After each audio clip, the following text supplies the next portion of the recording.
ముందుగా will give it to రచ్చ. Yes. హరహర మహాదేవ్. ఇదే నాదం సినిమా థియేటరు. ఇప్పుడు నేను ఎక్కువ మాట్లాడను. ఇది సక్సెస్ షాట్, ఇది తాండవం షాట్ మాత్రం చెప్తా. మనకు సినిమా చూసినంత వరకు మీరు అందరూ ఇది సినిమా అనేది ఇవన్నీ భావన అనేది అన్నీ చెప్పిళ్ళు. బాలేబాబు గారి గురించి ఒక్క విషయం చెప్తాను నేను. బాలేబాబు గారికి నటనలో మన ఇండస్ట్రీలో పోటీ లేదనేది మనందరికీ తెలుసు. కానీ బాలేబాబు గారే నటనలోనే పోటీపడి నటించిండు. అతనే నటించడానికి పోటీపడి నటించింది అఖండవం.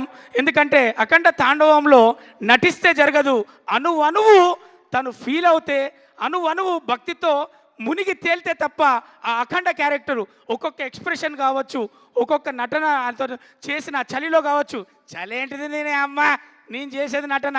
ఒకటే చెప్తున్నా, తెలుగు మన టాలీవుడ్లో నందమూరి రాముడు, మనకు నందమూరి తారక రాముడు ఎలా అయితే బాధ్యతగా మనకు సినిమాలు అందించాడో, తన తనయుడుగా సినిమాలు అది సాంఘికమైన అది ఏ పాత్రలైనా చేస్తూ ఈరోజు అఖండ తాండవం ద్వారా అతనికి కావలసిన స్థానంలో కూర్చొని మన చేత గౌరవింపబడుతున్నాడు. అది నందమూరి తారక రాముడు తనయుడిగా బాలకృష్ణ గారికి ఇది చెందింది, అర్హత కలిగింది, ఈరోజు తెలిసింది. అందుకే మనం ఫీల్ అవుతున్నాం.